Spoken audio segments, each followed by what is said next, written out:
Welcome to Shamford. I'm Jessel, and here we discuss all things 3D printing. Today we're switching gears from our usual content, which is mostly about functional prints, to discussing cosmetic prints.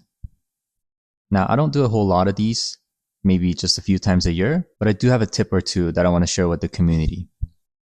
The first tip is to break up your print into multiple pieces and glue them back later on. Here, this is an example where I split it horizontally first, and then for the top portion, I split it once again in this direction, so it came out in 3 pieces. Maybe this angle does a better job at showing what I've done. You see the seam line going this way, and then another one going that way. And obviously the goal of splitting the model is to, say, reduce the amount of supports you need or speed up the print process and so on. And when you do get some seam lines, this is a tool that I use. And take a closer look at the tip. I guess it depends on the application, but for trinkets like these, I feel that you should expect to spend some time sanding, which means you're probably doing that outside or in your garage with the door open. So it shouldn't be that big of a deal to use some power tools to help with sanding process. Now, the general consensus on these power tools is that they're way too fast and they tend to melt the plastic.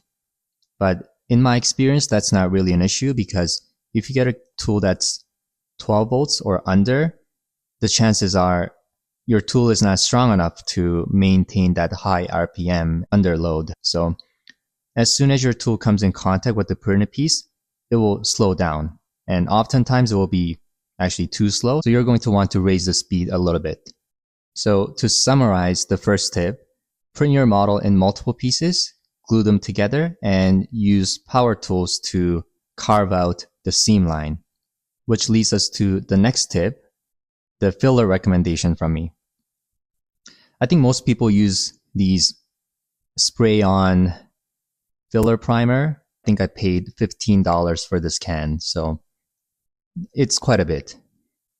So if you're budget conscious like me, my recommendation is the lightweight drywall compound. I pay about $35 for a 17-liter bag, but even at this scale, it still works out to be cheaper than the can of spray primer. There are 2 downsides to using this product. One is that it has a longer dry time relative to the spray-on filler primer. On average, I want to say each coat takes about 2 hours to dry, but I happen to have my space heater on 24/7 in my basement, so I just put the pieces in front of the heater and it takes about 20 minutes to dry them.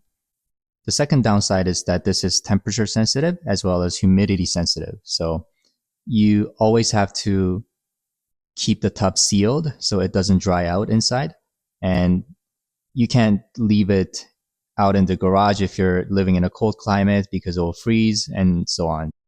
But yeah, if you're okay with those 2 downsides, you can definitely save some money, and this stuff sands really nicely.